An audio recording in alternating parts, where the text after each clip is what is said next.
오전에 이제 하나님 말씀 보겠습니다. 오전에 하나님 말씀은 누가복음 22장 39절부터 53절까지 보겠습니다. 다 찾으셨습니까? 제가 읽겠습니다. 주께서 나가시어 늘 하시던 대로 올리브산으로 가시니 제자들도 주를 따라가더라. 늘 하시던 대로라고. 그곳에 도착하여 그들에게 말씀하시기를 시험에 들지 않도록 기도하라고 하시고 그들로부터 돌을 던지며 닿을 만한 거리로 물러나서 무릎을 꿇고 기도하시며 말씀하시기를 아버지시여 원하시면 이 잔을 내게서 옮겨주옵소서. 그러나 내 뜻대로 하지 마옵시고 아버지의 뜻대로 하옵소서라고 하시더라. 그때 한 천사가 하늘에서 주께 나타나 힘을 돋우시더라. 주께서 고뇌 속에서 더욱 간절히 기도하시니 그의 땀이 큰 핏방울처럼 되어 땅에 떨어지더라. 기도를 마치시고 일어나 제자들에게로 오셔서 그들이 슬퍼하다 잠든 것을 보시고 말씀하시기를 어찌하여 너희는 자고 있느냐. 너희가 시험에 들지 않도록 일어나 기도하라고 하시더라. 주께서 아직 말씀하고 계시는데 무리를 보라. 12 가운데 하나인 유다라 하는 자가 그들 앞서 가다가 예수께 입맞추려고 더 가까이 오니 예수께서 그에게 말씀하시기를 유다야 네가 입맞춤으로 인자를 배반하느냐고 하시더라. 그때 주위에 있던 사람들이 일어나는 일들을 보다가 주께 말씀드리기를 주여 우리가 칼로 치리까 라고 하더라. 그들 중에 한 사람이 대제사장의 종을 쳐서 그의 오른쪽 귀를 잘라버리더라. 그러자 예수께서 대답하여 말씀하시기를 이제 그만하라 하시고 그의 귀를 만져서 고쳐주시니라. 그때 예수께서 자기에게 온 선임 제사장들과 성전 경비대장들과 장로들에게 말씀하시기를 너희가 강도에게 하듯이 칼과 몽둥이를 가지고 나왔느냐. 내가 매일 성전에서 너희와 함께 있었으나 너희가 나를 잡으려고 손을 내밀지 아니하였도다. 그러나 지금은 너희의 때요 또 흑암의 권세니라고 하시더라. 오늘 이 설교의 제목을 겟세마네 동산의 의미를 바로 알자라는 이 제목을 붙여봤습니다. 겟세마네 동산의 의미를 바로 알자.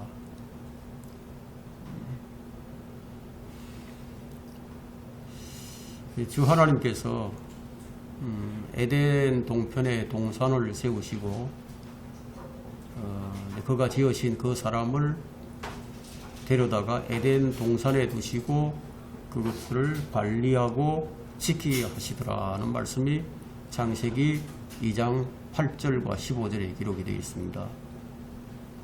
그래서 인류의 시작은 에덴 동산부터입니다. 그러나 끝은 하늘의 시온산이 될 것입니다. 방금 읽은 이 본문에서도 이제 겟세마네 동산이 나옵니다. 겟세마네는 우리 주님께서 늘 홀로 계시던 외로움이 있는 곳이에요. 우리 인생의 여정 또한 늘 겟세마네와 같이 외로움이 있는 곳입니다. 그 에덴 동산에서는 이제 시험이 있었죠. 근데 아담은 그 동산에서 쫓겨났습니다. 인류의 시작은 에덴에서 시작해서 겟세마네를 경유하여 새 예루살렘 성으로 이어지게 됩니다. 마지막 책인 요한계시록의 마지막 장에 새 예루살렘이 등장하게 되는데 그곳이 바로 하늘의 시온산입니다. 먼저 간 성도들이 거기 있죠. 바로 이 동산이 창세기 2장으로부터 시작된 이 동산이 절정을 이루는 곳입니다.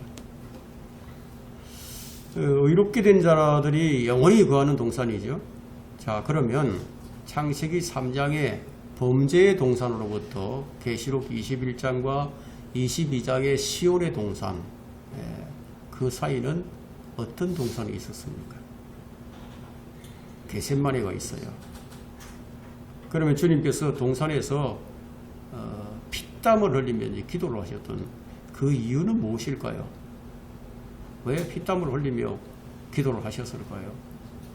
그것은 쫓겨난 인간을 영광의 시온산에 두시기 위해서 그분은 겟세마네 동산에서 피땀을 흘리신 거예요. 자, 우리가 이런 말씀을 통해서 우리가 깨달아야 하는 것은 그분의 은혜를 바로 알고 그분의 은혜에 감사하는 자가 되자. 그런 의미가 있습니다. 첫사람은 반역을 했어요. 그리고 번명을 했습니다. 사람들은 우리가 언제 하나님을 반역했느냐, 언제 하나님께 반역했느냐 그러죠. 반역이란 것은 직접 깃발을 들고 앞서는 사람이 있는가 하면요, 그 뒤를 따르는 사람들도 있습니다. 대통령 선거가 되면은 사람들은 무엇을 보고 대선주자를 도울까요? 저 사람은 대통령 될 확률이 좀 높다. 줄을 좀 잘 서면 뭔가 얻을 게 있다고 생각하는 그런 생각을 하는 거죠. 그래서 그때는 이제 합종연행이 막 되는 거예요. 합종연행은 무슨 뜻입니까? 어제까지는 이 줄을 섰는데 저 사람이 될 것 같다 싶으면 곧바로 그 사람 뒤에 줄을 서는 거예요. 최초의 반역의 깃발을 든 자가 바로 사탄인데, 그러면 그 뒤를 따르는 사람들 역시 반역자가 되는 거죠. 나는 아니라고 해도 소용이 없어요. 성경은 이 반역자를 가리켜서 세상 신이다 이렇게 부릅니다. 여러분 중에 나는 세상을 사랑하지 않는다고 말하는 분들이 계시지만, 누구라도 세상의 가능성을 두게 되면 그는 세상을 사랑하는 거예요. 세상 신에게 줄을 선 거예요. 그게 사탄이 깃발을 들고 앞서가는 줄도 모르고, 이 세상이 좋아질 것이라는, 이 세상이 잘 될 것이라는 어떤 무한한 가능성에 마음을 그냥 열어버린 거죠. 그래서 세상의 기쁨이 유일한 기쁨이 되고요, 세상의 즐거움이 유일한 즐거움이 되는 거예요. 이 세상의 비전이 유일한 비전이 되어버린 거예요. 그것이 반역인 줄도 모르고. 그럼 누구의 뒤를 따라가는 것인가요?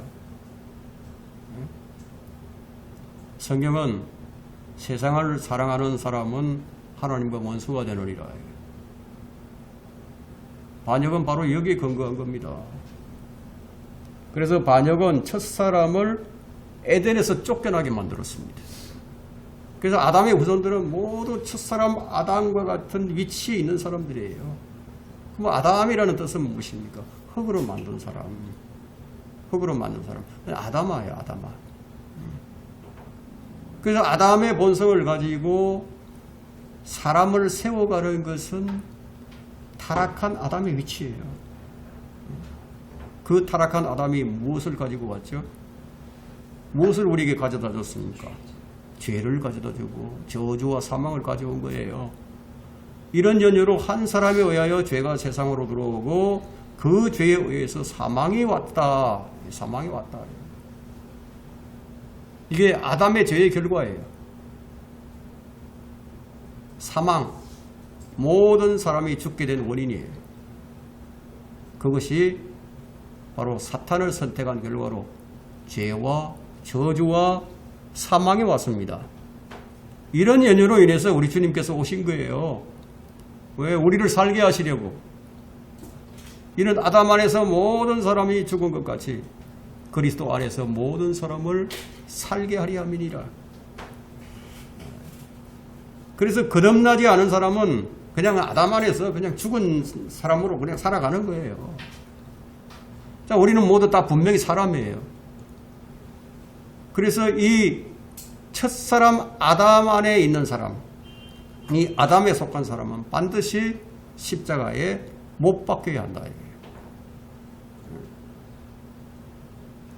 우리 주님께서 이 마지막 아담의 모습으로 오신 이유가 뭐냐면 우리 대신 십자가에 못 박히러 오신 거예요.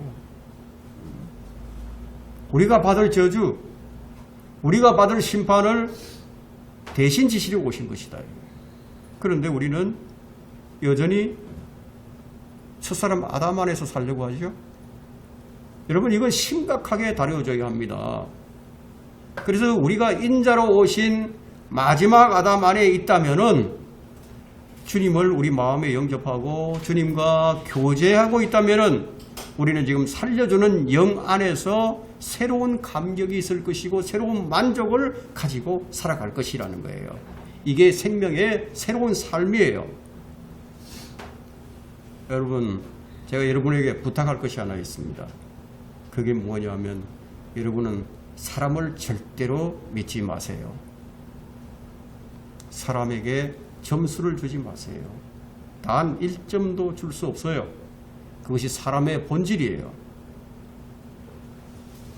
그러면 먼저 여러분의 본질을 발견하세요. 단순히 윤리적, 도덕적 그 연약한 말씀만 발견할 것이 아니라 말씀의 거울 앞에서 자신의 본질을 발견해야 한다. 우리의 삶이 나를 위해서 살면 그건 육신으로 사는 거예요. 나를 위한 삶은 썩어질 세상의 가치로 살아가는 거지요. 그러면 성경에서 혈과 육을 죄로 정죄하는 이유가 바로 여기 있는 거예요. 그리고 거듭나서 하나님의 영으로 그 영적인 삶을 살아가지 아니하면 그 자체가 죄고 그 자체가 저주예요. 자, 겟세마네 동산의 의미를 바로 알자. 첫 번째는 우리 주님은 홀로 동산에 외로이 계셨습니다. 주님께서 겟세마네 동산에 홀로 계셨어요. 주님은 십자가를 지시기 위해서 오셨는데 누구도 주님의 도움이 될 수도 없었고 누구도 함께할 수 없는 외로운 동산이었습니다. 우리가 홀로 동산에 있을 때 사탄은 이렇게 속삭일 거예요. 외롭지 않느냐? 빨리 그 외로움에서 벗어나. 우리는 이 세상의 것들을 많이 얻을 수도 있고요. 세상과 많은 나눔을 가질 수도 있어요. 그러나 그런 것들이 우리의 영적인 외로움을 해결해 주지 못합니다. 테레사 순환을 보세요. 그런 영적인 외로움을 만족시킬 수 없었어요. 왜냐하면 그리스도인의 만족은 주님 안에 있기 때문이에요. 오늘 이 말씀을 통해서 여러분 마음의 동산을 잘 관리하고 있는가? 여러분 마음의 동산이에요. 그리고 그 마음의 동산에 우리 주님이 홀로 외롭게 계시게 하시지는 않는가? 그 마음의 동산에서 주님과의 긴밀한 교제를 나누고 있는가 확인해 봐야 합니다. 사탄은 늘 속삭여요. 야, 너 친구가 없지 않냐? 너는 친구가 없지 않느냐? 그리스도인으로 살게 되면 세상 친구 다 떨어져 나가거든요. 친구가 없지 않느냐 한다 이게. 너의 가족은 너에게 등을 돌리고 있지 않느냐. 너의 남편은 네 남편이 맞으며 네 아내는 네 아내가 맞고 자식은 네 자식이냐고. 홀로 버려져 있지 않느냐고. 상실감은 없느냐고. 외로움을 통한 사탄의 속삭임이에요. 우리는 때로는 너무 외로워서 지칠 때도 있지만 오히려 그러한 순간들을 통해서 주님의 손길을 보게 하고요. 주님의 초청이 어디 있는지를 알게 됩니다. 그리스도인으로 사는 이 세상은 외로울 수밖에 없는 현장이에요. 모두가 등을 돌려도 기도를 하게 되고 주님을 찾게 되고 주님과 함께하는 반전이 일어나게 됩니다. 여러분 보세요. 아담은 이불을 알았을 때 아담이 외로웠죠. 아담이 외로움 때문에 이불을 얻었어요. 다윗은 외로움 때문에 주님과 동행을 했어요. 주님은 외로움을 통해 신부인 교회를 얻었습니다. 이미 오래전에 우리 주변에 있는 사람들이 다 떠났어요. 그들이 떠난 것이 주님이었다면, 주님 때문이었다면 기꺼이 기뻐할 수가 있죠. 우리가 만일에요, 우리 자신에게만 집중을 하고 있다면 우리 주님은 외롭습니다. 생각해 보세요. 주님이 외로우신 것에 대해서 관심을 가져본 적이 있으십니까? 나는 주님을 외롭게 하고 외롭게 만들지 않는가. 자, 주님은 이 부분만큼은 굉장히 심각해요. 너무 예민합니다. 우리가 나 자신에게만 집중하고 있는 한 주님은 언제나 외로우실 수밖에 없습니다. 오늘 본문의 배경은요, 주님께서 육신을 입고 오신 그 목적으로 발걸음을 지금 옮기고 계시는데, 그분께서 여기 39절에 보면은요, 늘 하시던 대로 어디로 가죠? 예, 올리브 산으로 가시는 거예요. 산으로 가신다. 늘 하시던 대로예요. 십자가를 앞두고 그분의 발걸음은 어디로 가고? 겟세마네 동산을 향해 가고 있다. 이 동산이 바로 올리브 산이에요. 주님은 십자가를 앞에 놓고 기도로 준비를 하고 계십니다. 여러분, 누가복음 21장 37절 한번 보세요. 보면, 자, 주께서는 낮에는 성전에서 가르치시고요, 밤에는 올리브산이라고 하는 산에 거하시는 것을 볼 수 있습니다. 밤엔 예루살렘에 거하지 못하시고 그냥 산으로 가셨어요. 늘 하시던 대로 올리브산 겟세마네로 가셨어요. 주님은 왕으로 오신 분이에요. 유대인이 왕으로 오셨어요. 그러면 그분은 마땅히 어디에 계셔야 합니까? 왕궁에 계셔야겠죠. 근데 그분은 외로이 지금 산에 계십니다. 만일 여러분에게 어떤 상실감이 온다면 남편으로서, 아내로서, 혹은 직장에서 여러분이 마땅히 가져야 할 위치에서 어떤 상실감을 느끼게 될 때면 얼마나 억울할까요? 생각을 해보세요. 주님은 창조주세요. 그분이 왕이세요. 주님은 마땅히 왕궁에 계셔야 되는데 산으로 가셔서 밤이슬을 맞습니다. 늘 그곳에 머무르셨어요. 그분이 계신 위치가 바로 그곳이에요. 이건 누구 때문이죠? 이걸 알자는 거죠. 누구 때문에? 우리 때문이라는 거예요. 첫 번째 아담은요, 하나님의 모든 은혜와 보장이 있는 에덴 동산에 있었지만 그런데도 그는 불순종을 했습니다. 그럼 여러분의 삶의 근거가 무엇입니까? 그 근거가 빵인가요? 지혜인가요? 힘인가요? 모든 그리스도의 삶의 근거는 주 예수 그리스도시에요. 한 번뿐입니다. 이거 인정하십니까? 그러면 그리스도 안에인, 그리스도 안에서 하나님의 모든 보장 가운데 사는 것이 분명하죠. 하나님이 여러분의 책임이잖아요. 여러분의 모든 책임이시잖아요. 모든 보장이시잖아요. 그게 인정하십니까? 동의하시죠? 그런데 우리가 지금 주님께 불순종하고 있다. 그럼 우리 지금 어디에 위치해 있는, 어느 위치에 있는 거예요? 그것은 첫사람 아담의 위치에 선 것이 분명합니다. 아담은 동산에서 자기 길을 추구했어요. 여러분들이 하나님의 보장 가운데 살면서도 자기 길을 계획을 하고 있다면은, 그럼 여러분은 첫사람 아담의 위치에 있는 것이 분명합니다. 다른 변명할 필요가 없어요. 그런데 주님은 어떻죠? 뭐 교리적으로 어떻고 뭐 이런 얘기 하지 마시고. 예? 그런데 주님은 어땠습니까? 주님은 겟세마네 계세요. 겟세마네. 겟세마네라는 곳이 무슨 뜻이죠? 여러분 아십니까? 겟세마네라는 뜻이? 기름틀이라는 뜻이에요. 기름틀. 여러분 기름을 짤 때 기름틀을 이렇게 갈아 돌려서 그냥 짜잖아요. 예? 그럼 기름을 짜는 듯한 고통을 겪는 장소가 겟세마네예요. 주님께서 그 고통을 당하실 이유가 전혀 없어요. 찬이슬을 맞을 이유가 전혀 없어요. 무릎을 꿇어야 할 이유가 전혀 없어요. 주님께서 그렇게 하실 이유가 없잖아요. 근데 우리를 대신해서 그분이 땅에 머리를 대셨고, 우리를 대신해서 그분이 무릎을 꿇으셨고, 우리를 대신해서 피조물에 의해서 능욕을 당하신 그 현장이 바로 그곳이라는 거예요. 그런데 우리는 지금도 주님과 그 자리에 늘 함께 하고 있지 못하다는 거예요. 주님께서 외로우신 이유가 바로 여기 있는 거예요. 그럼 나는 얼마나 주님을 외롭게 만들고 있는가? 이걸 좀 알자는 거죠. 겟세마네 동산의 의미를 바로 알자. 두 번째는 겟세마네는 주님을 배반하는 위선의 입맞춤이 있는 현장이에요.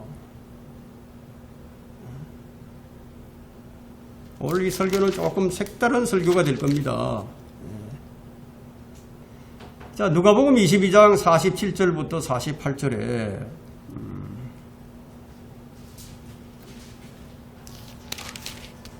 주께서 아직 말씀하고 계시는데 무리를 보라.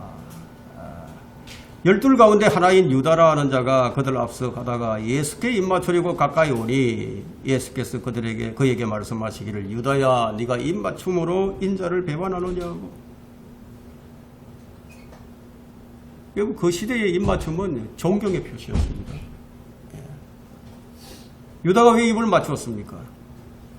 내가 입맞추는 자가 바로 예수라고 표시해 주는 거예요. 이건 존경의 입맞춤이 아니라 배신의 입맞춤이었습니다. 주님을 팔아서 이익을 취하려고 하는 입맞춤. 여러분 이 시대의 교인들이요, 주님을 주로 고백을 합니다. 주님을 사랑한다고 노래를 합니다. 참 그들의 사랑이 참이었으면 좋겠어요.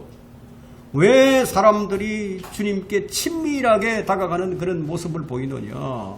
그게 좋은 의도였으면 좋겠는데 다른 이유가 있는 거예요.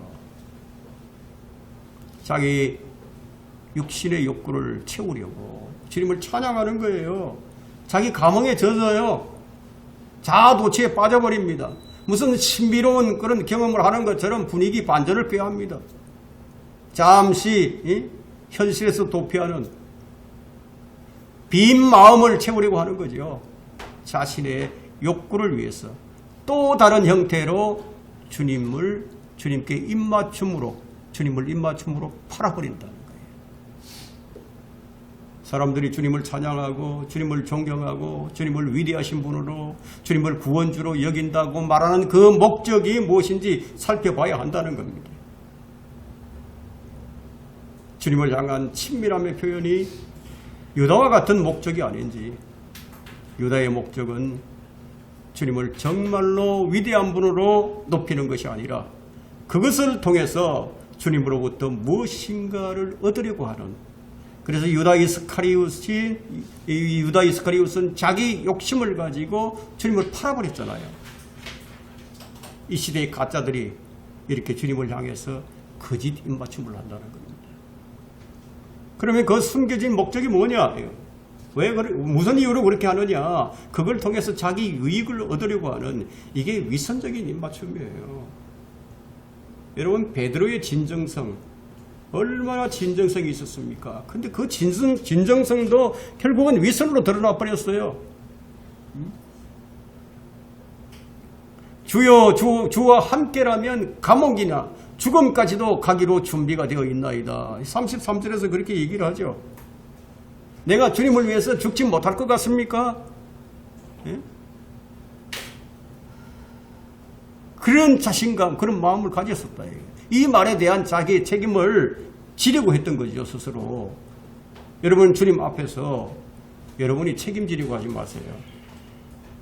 제발 여러분들이 주님 앞에서 책임지려고 하지 말라는 거예요. 오히려 그 모든 책임을 주님께 그냥 다 옮겨 놓으세요. 응? 주님은 우리를 향해서 무엇을 요구하시느냐 하면 네 책임을 다하라 이렇게 말씀하시는 것이 아니라 오히려 너희 짐을 주께 맡기라. 그리하면 그가 너희를 붙드시고 의인이 흔들리는 것을 결코 허락하지 아니하시리라. 의인이 흔들리는 것을 결코 허락하지 아니하시리라. 무엇을 다 맡기면 시편 55편 22절에서 말씀하고 있어요. 그래서 우리는 이 베드로처럼 의리 있는 자가 되려고 하기보다는 주님의 신실하심에 그냥 맡기는 자가 되어야 된다. 베드로는요, 한번 보세요. 베드로가 얼마나 자신감이 있었습니까? 진정성이 있었어요. 정말 주를 위해서 살겠다. 주만을 위해서 살겠다. 근데 주님께서 기도하라고 하시니까 잠만 자고요. 침묵하라고 하실 때는 오히려 허풍을 들어요. 주께서 자신을 넘기시려고 하시는데 베드로가 그것을 지금 말리고 막 싸워요. 뭘 가지고 싸우죠? 혈과 육을 사용해요. 칼을 가지고 싸워요. 이게 우리들의 모습이 아닌가요? 베드로는 무기가 아닌 것을 무기로 삼고요. 진정한 적이 아닌 적과 지금 싸우고 있다는 겁니다. 그래서 이는 먼저 진짜 적이 누구인지를 알고 칼을 휘둘러야죠. 적이 누구냐? 바로 내 자신이에요. 먼저 내 자신부터 찌르고 주의 말씀 앞에 불순종하는 원인이 그 원인과 이유는 바로 나라는 것을 좀 인정하는 거예요. 그래서 말씀의 칼로 내 안에 있는 적을 찌르고 그랬을 때 그 말씀의 칼이 또한 외부의 적을 무찌르는 거예요. 이제 주님께서 붙잡혀 끌려가십니다. 54절을 한번 보세요. 그리하여 그들이 주를 붙잡아 끌고 대제사장의 집으로 데려가니 그때 베드로는 멀찍이 떨어져서 따라가더라. 큰 소리 쳤던 거인 베드로가 순식간에 아주 작은 베드로가 되어버립니다. 이제 우리는 베드로에게 시선을 옮깁니다. 멀찍이 떨어져서 따라가요. 멀찍이 떨어져서 안 따라가는 거 아니에요. 따라가긴 따라가요. 근데 멀찍이 떨어져서 가는 거예요. 여러분 그 배신하는 원인이 뭔지 아십니까? 주님을 배신하는 원인이 뭐냐? 멀찍이 따라가면서 기회를 엿보는 거예요. 뭔가 새로운 반전은 없을까 상상을 하면서. 무슨 기회를 엿보는지 아십니까? 주님이 잡혀가시자 어떤 반전이 일어나지 않을까? 왜냐? 주님의 모든 능력을 경험했잖아요. 죽은 자도 살리시고 다 하시는 걸 다 봐서 오병이어의 기적도 다 일으키고 그냥 풍랑도 잠재우고 다 하셨단 말이에요. 그래서 이대로는 끝나지 않겠지. 이대로는 안 끝나겠지. 뭔가 자기 마음대로 생각을 하는 거예요. 여러분은 이 주님을 믿으면 끝까지 그냥 신뢰하세요. 눈치 같은 거 보지 말고.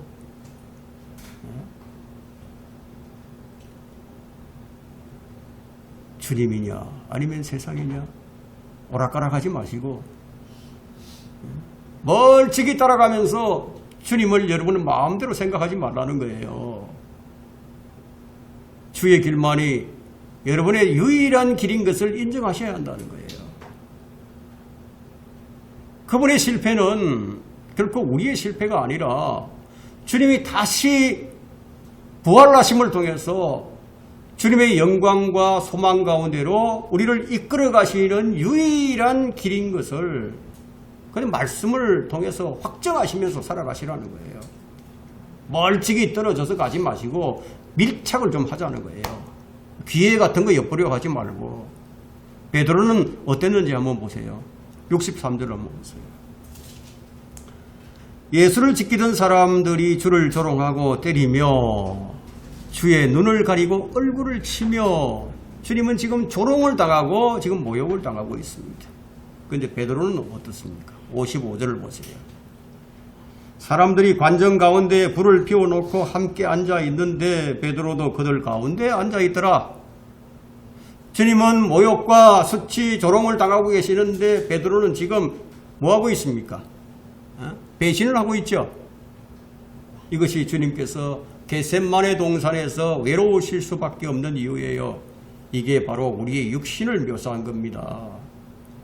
우리 육신은 베드로처럼 그냥 불을 쬐고 있고 싶어요. 시편 1편 1절에 이런 말씀이 있습니다. 복 있는 사람은 악인의 관계를 따르지 아니하며 죄인들의 길에 서지 아니하며 조롱하는 자들의 자리에 앉지 아니하는도다. 그럼 베드로가 지금 어디에 앉아 있습니까? 조롱하는 자들과 같이 앉아 있어요. 만일 우리의 자리가 주님과 함께가 아니라면은 그 자리는 지금 어떤 현장이죠? 주님을 무시하는 거죠. 주님과 함께한 자리가 아니라면 그럼 주님을 아프게 하는 그 자리라고요.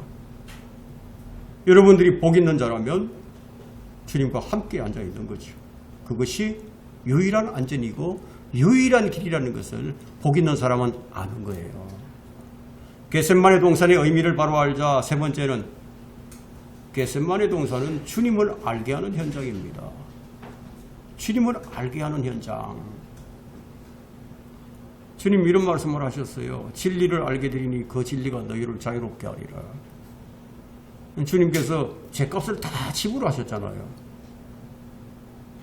누구의 죄예요? 바로 우리의 죄죠. 주님께서 나를 위해 하신 일을 이게 마음에 믿으면요, 그냥 죄와 저주로부터 자유하게 되는 거예요. 진리가 뭐냐? 진리가 뭐냐? 빌라도가 진리를 눈앞에서 보고서도 진리가 무엇인지를 몰랐어요. 진리는 주님이십니다. 그래서 주님을 알면은 자유롭게 되는 거예요. 그런데 특별히 그 자유의 정점을 어디에 찍고 있느냐는 거예요. 진리를 알면은 물질이나 혈육이나 뭐 세상에서만이 자유로운 것이 아니고요. 자기 자신으로부터 자유롭게 되는 거예요. 우리는 주님을 더 깊이 알아가야 합니다. 우리가 십자가를 통해서 예수 그리스도의 부활의 새 생명을 통해서 우리가 주님을 알았지만 여전히 우리의 목표는 주님 한 분만을 알아가는 것이 바로 우리의 목표가 되어야 한다. 여러분, 성경에서 안다는 것은 어떤 경험적인 것을 얘기하는 거예요. 우리를 알아요. 우리는 세상을 압니다. 우리 혈과 육을 압니다. 그런데 주님은 얼마나 아십니까? 우리 주님의 실제를 얼마나 알고 있느냐예요. 주님을 아는 것은 주님을 풍성히 얻는 거예요. 만일 여러분이 주님을 안다면 진리 외에 그 어떤 것에도 마음을 팔지 않아요. 주님 외에 어떤 것도 누리려고 하지 않습니다. 그래서 우리 그리스도인들은 그리스도와 함께 십자가에 죽은 것이고 함께 사는 거예요. 그리스도가 내 안에 사신다. 이것이 삶의 현장에서 매일매일 우리의 체험이 되어져야 된다는 거예요. 근데 이게 거꾸로예요. 거꾸로예요. 그리스도는 죽고 지금 내가 살아있다 이거예요. 그래서 갈라디아서 2장 20절이 지금 거꾸로 적용되는 세태입니다. 그리스도와 함께 내가 죽었다가 아니라 그리스도만 십자가에서 죽고 나는 살아있다. 이렇게 되어버리고 만 거예요. 자, 내가 살아있는 것이 어디에서 발견됩니까? 진정 그리스도인이 살아있는 것은 그리스도 안에서만 발견됩니다. 아담이 땀을 흘렸어요. 왜 땀을 흘렸습니까? 아담이 땀을 흘린 것은 그가 죄인이라는 증거예요. 주님께서 땀을 흘리셨다면 그분 스스로 죄인의 위치에 계셨던 것이 분명합니다. 고린도후서 5장 21절에 보게 되면 하나님께서 죄를 알지 못하는 그를 우리를 위하여 죄로 삼으신 것은 죄를 모르는 분인데 죄로 삼아버렸다. 이게. 왜? 우리가 그 안에서 하나님의 의가 되게 하려 하십니다. 목적이 있었다는 거예요. 그런데도 사람들은 자기가 선하게 살았어. 자기가 뭔가를 해서 의롭게 될 수 있다고 생각을 하죠. 정말 그것이 사실이라면 하나님께서 크게 실수하신 거예요. 하나님의 의는 예수 그리스도를 믿음으로 하나뿐이에요. 예수 그리스도를 믿음으로. 행위로서 된 것이 아니니 아무도 자랑하지 못한다고 말씀하셨어요. 행실이 결코 깨끗함을 가져오지는 못해요. 사람들이 하나님의 의를 얻지 못하는 이유는 행위로 깨끗해지려고 하는 그것이 원인이 됩니다. 죄를 짓지 않으려고 하는 마음, 좋은 마음이죠. 그런 마음 가져야 되겠죠. 그런데 그 마음에 있는 불의를 발견하지 못한다면 결코 하나님의 의가 값없이 주어진다는 것을 알 방법이 없는 거예요. 결코 우리가 죄의 문제를 해결하거나 우리 스스로 의롭게 될 수 있는 존재가 아니라 그리스도께서 그의 아들에게 죄를 지우시고 우리에게 의를 주셨다. 이게 하나님께서 우리에게 주신 복음의 핵심이에요. 그래서 그런 것들을 다른 표현으로 믿음이다 그러는 거예요. 믿음은 결코 자신에게 근거하지 않아요. 믿음의 장신하여 완성자가 왜 있겠습니까? 내게 근거한다면은. 믿음은 갈라디아서 3장 23절에서 확인할 수가 있습니다. 믿음이 오기 전에는 우리는 율법 아래 감시를 받았으며 나중에 믿음이 계시될 때까지 갇혀 있었다. 율법에 갇혀 있었다는 거예요. 갈라디아서 3장 23절이 그 말씀이 있죠. 우리가 그리스도를 믿기 전까지는 우리는 율법 아래 감시를 받고 거기 갇혀 있었다. 근데 믿음이 오셔서 우리를 정죄하는 율법을 그리스도께서 자신의 육신 안에서 폐기시켰다고 에베소서 2장 15절에서 말씀합니다. 그래서 하나님이 우리의 의가 되셨다. 그런데도 사람들은 스스로 의롭게 되리고 노력을 합니다. 이것이 하나님의 의를 모르는 사람들이 선하게 살려고 하는 거예요. 박해정신이죠. 박해정신. 이것이 로마서 10장에 있는 말씀이죠. 로마서 10장 3절과 4절에는 이는 그들이 하나님의 의를 모르고 자기들의 의를 세우려 함으로써 그들 스스로 하나님의 의에 복종치 아니하였습니다. 자기 스스로 자기 의를 세우려고 하는 사람은 하나님께 복종하지 않는 사람이다 이거예요. 그리스도께서 믿는 모든 사람의 의가 되시고자 율법의 끝이 되셨느니라. 하나님을 믿는 이스라엘 사람들이 하나님의 의를 몰랐어요. 자기들이 의를 세우려고 했어요. 이것이 그들만의 문제가 아니에요. 지금의 그리스도인들도 그러고 있다는 거예요. 만일 누구라도 하나님의 의를 안다면, 정말 안다면요, 자기의 의를 세우려는 것이 얼마나 가정스러운 것인지 알게 되는 거예요. 그럼 오늘날 어떤 유명한 목사들 한번 보세요. 자기 의를 세우려고 하는 목사들. 지금 뭐하고 있는 겁니까? 미혹의 영들이 윗선으로 거짓을 말한다고 했죠. 그럼 마귀의 종들이 이렇게 속인다는 거예요. 무엇으로? 자기 의로. 자기 의로 하나님의 의를 대체하려고 하는 이 시도는 진리를 왜곡한 마귀의 교리라는 거예요. 그럼 여기에 귀를 내주면 천국에 양심이 화인 맞습니다. 이들은 자신도 모르는 사이에 미혹의 영에 그냥 미혹된 거예요. 얼마나 많은 사람이 믿음으로 구원을 받고 난 다음에 믿음으로 구원 받았어요. 그러고 난 다음에 뭐라고 그 구원을 유지하기 위해서 그냥 막 행위로 애를 쓰는 거예요. 자기의 의로 하나님을 잘 섬기려고 하는 것, 이걸 지금 지적하는 거예요. 그런데 이런 미혹에도 여러분 성경이 사용된다는 걸 아십니까? 마귀가 성경을 사용해요. 마귀가 자신의 운명이 얼마 안 남았다는 거 알아요. 마귀가 성경을 모를 것 같습니까? 알아요. 우리도 아는데 마귀가 모르겠어요? 그냥 문맥이나 뭐 다른 관련 구절들을 완전히 무시해버린 채로 그냥 무작위로 구절들을 축출해가지고 막 가르친단 말이에요. 마치 하나님의 온전한 계시인 양 그렇게 제시되기 때문에 많은 사람들이 그냥 덫에 걸려 빠져드는 겁니다. 이런 배후에는 마귀의 역사가 있음을 인식을 해야 된다는 거예요. 지금 이로 인해서 많은 사람들이 믿음에서 벗어나서 파멸하고 있습니다.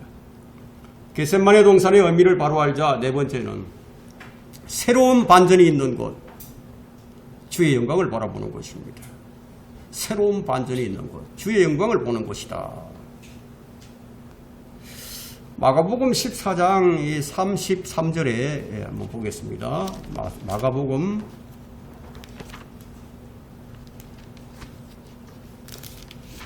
14장 33절.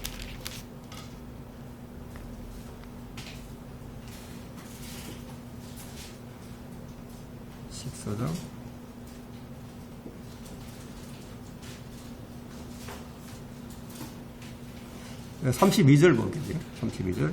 마가복음 14장 32절. 그들이 겟셋마네라고 하는 곳에 왔을 때 주께서 제자들에게 말씀하시기를 내가 기도하는 동안 여기 앉아 있으라고 하시고, 베드로와 요한과 야고보와 요한을 데리고 가시더니, 이제 누굴 데리고 가죠? 베드로와 야고보와 요한만을 데리고 갑니다. 주님은 제자들을 다 똑같이 대하지 않으셨어요. 언제나 이 중요한 사건이 있을 때는요, 이 세 사람만 데리고 가셨어요. 다 구원받으면 하나님의 자녀이긴 하지만, 하나님의 공동 상속자가 되는 것이긴 그건 분명하지만, 그렇다고 똑같이 대하지 않는단 말이에요.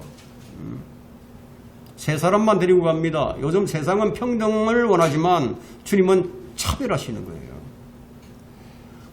하나님은 모든 사람을 평등하게 대하지 않으십니다. 주님께서는 이 죽음을 앞두고 기도하시기 위해서 이 세 명만을 데리고 겟세마네로 가십니다. 이 세 명에게만 변화산에서의 주님의 영광스러운 모습을 보여주었습니다. 그들은 주님과 모세와 엘리야가 영광 중에 나타나서 주님의 죽음에 관하여 이 이야기하는 모습을 보았어요. 그들로 무엇을 알게 하시려고 보여주셨습니까?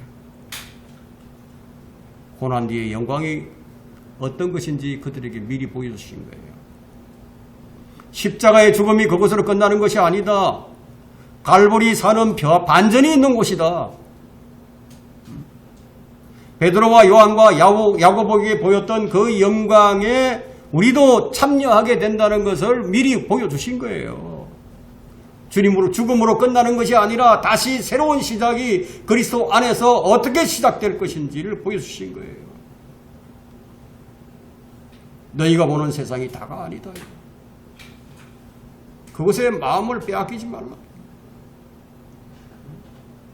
너희가 당할 환난이 고통스러울지라도 그것이 다가 아니다.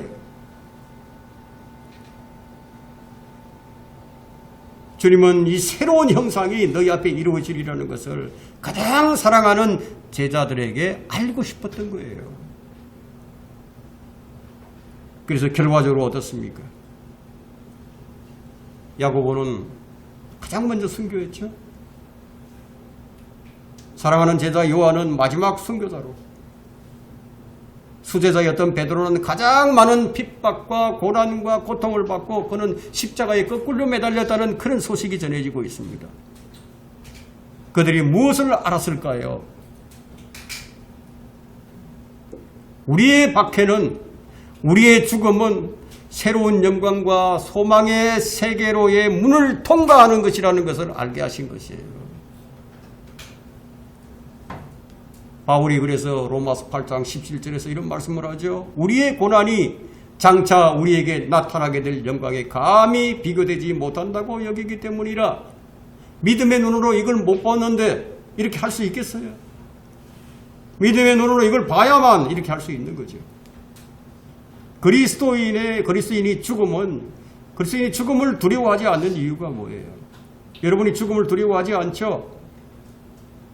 왜냐, 우리는 이미 갈보리 십자가를 마음으로 받아들이고 그 사건을 우리의 사건으로, 주님께서 죽으셨을 때 우리도 함께 죽은 것을 우리는 분명히 말씀으로 갈라디아서 2장 20절 말씀을 고백한 사람들이기에, 그래서 죽음을 두려워하지 않는 거예요.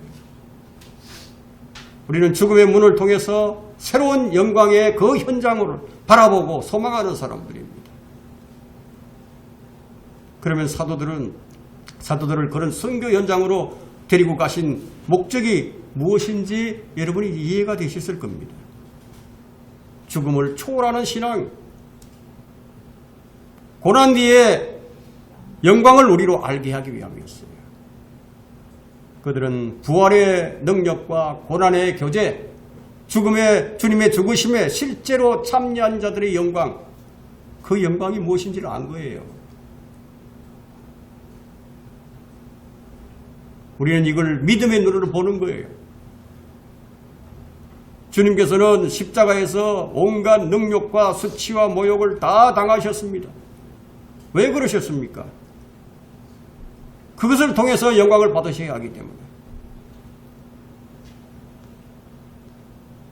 주께서 우리를 위하여 치르신 일들은 그 일들로 인해서 우리가 치유가 되었습니다. 우리가 나음을 입었어요. 이사야 53장 5절과 6절에는 그러나 그는 우리 주님께서 그는 우리의 허물로 인하여 상처를 입었고 그는 우리의 죄악으로 인하여 상하였도다.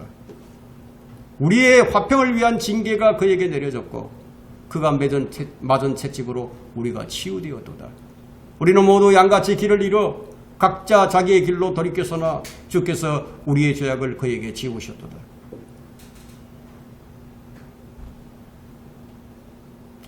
저는 이 이사야 53장을 가지고 사람들이 눈물을 쏙 뺀 적이 있습니다.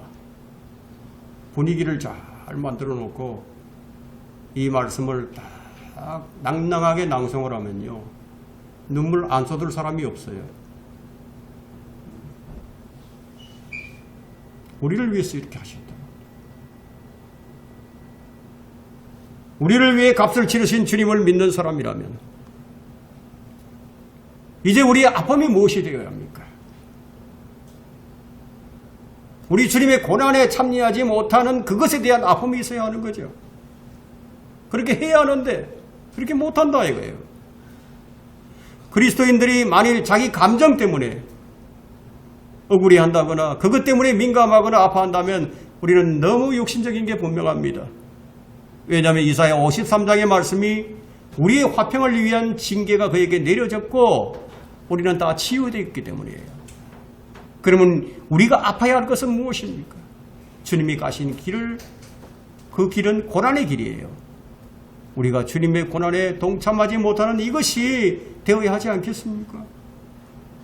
우리가 주님을 사랑한다면 우리는 이렇게 그 주님, 그 사랑을 입증해야 하는 거예요. 증명을 입증받아야 한다는 거예요.